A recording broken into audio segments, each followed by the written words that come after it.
What does Frieren teach us about the small but important things in life? Frieren Beyond Journey's End is a manga that later received an anime adaptation, telling the story of Frieren, an immortal elf. Throughout her journey, she gradually learns the value of time, memories, and the moments we share with others. The story begins right after the Himmel's party defeats the Demon King, following a 10-year journey. Unlike typical medieval fantasy anime, action is not the main focus here, and the series follows a uniquely slow and reflective pace. In the manga, decades can pass between one panel and the next, mirroring Frieren's own perception of reality. Quiet and reserved, she views the world in a cold and distant way, just as her name suggests. What makes this story so compelling is how her time with her companions, especially Himmel, slowly changes her. Unfortunately, she only begins to understand the importance of those relationships after witnessing her friends die of old age. Only then does she realize how little she truly knew then and how precious the time they shared really was. As a result, Frieren embarks on a new journey, retracing the same path she once traveled with her old party. Along the way, she does silly things like collecting seemingly useless spellgrimmers. And that is where the charm of this anime lies. It never rushes toward action. The real story exists within the small, foolish moments that fill everyday life. Seemingly insignificant actions eventually connect to meaningful parts of the story, creating a much deeper emotional impact. As Frieren revisits the same place, she does not primarily remember the great battles.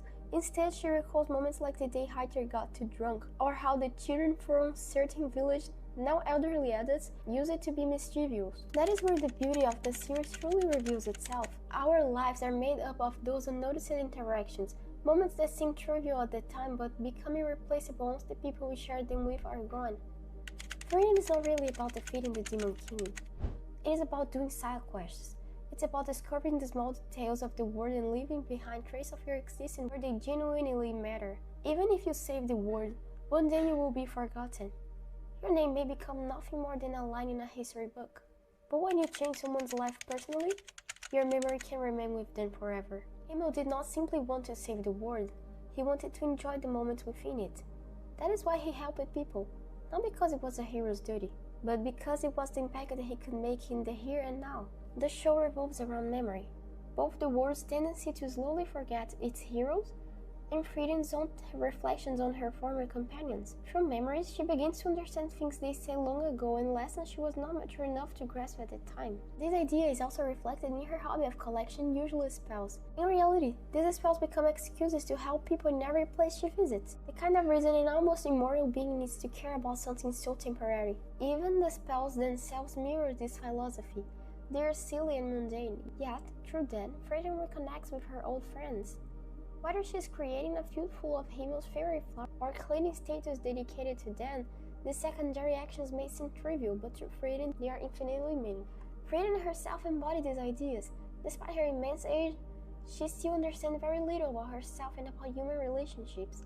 In many ways, she resembles a teenager still learning about life, tragedy, and joy. This contrast makes her especially fascinating. She's ancient and powerful, yet she often speaks with a kind of simple wisdom, such as encouraging others to pursue what they truly want even when they feel their chance has already passed. These moments are not just isolated lines of dialogue. They reflect the change Frieren herself is going through. They reveal the regret she carries for never truly getting to know someone who stood beside her for 10 years when she had the opportunity. Frieren exists at two extremes simultaneously. Among elves, she's relatively young, but among humans, she's an ancient being. The brilliance of the story lies in its ability to balance these two perspectives without becoming dull. There are moments of action, of course, but they are never the most important part. The characters live their lives and slowly learn with time. The lesson is not only for the audience, but for Frieren herself. She struggles to understand why 10 years, a brief moment for her, could matter so deeply. And she wonders why it hurts that after 50 years, nearly everyone she once knew has already passed away. Eventually, she realized many of the lessons she needed were already present in her previous journey. She simply was not mature enough to understand them. Frieren is about the fleeting nature of life's moments. One day, everything is fine, and the next, it is not. In the blink of an eye, life can become terrible, only to later return to normal. Or perhaps we simply adapt to a new normal. The series helps us understand that the great moments in our lives are supported by countless smaller ones that shape how we see the world. Frieren comes to realize that what once seemed like temporary insignificant experiences are actually the very things connecting her to the world around her. Ultimately, Frieren is a story about losing everyone you love and still choosing to move forward. Even though the anime contains action scenes, Frieren is truly a story for people who feel deeply. Hey guys! For this video, I didn't want to use an AI voiceover because I think a real voice connects better with the audience, so I narrated it myself. So please, if you enjoyed the video, leave a like and subscribe for more content. Your support means a lot. Thank you!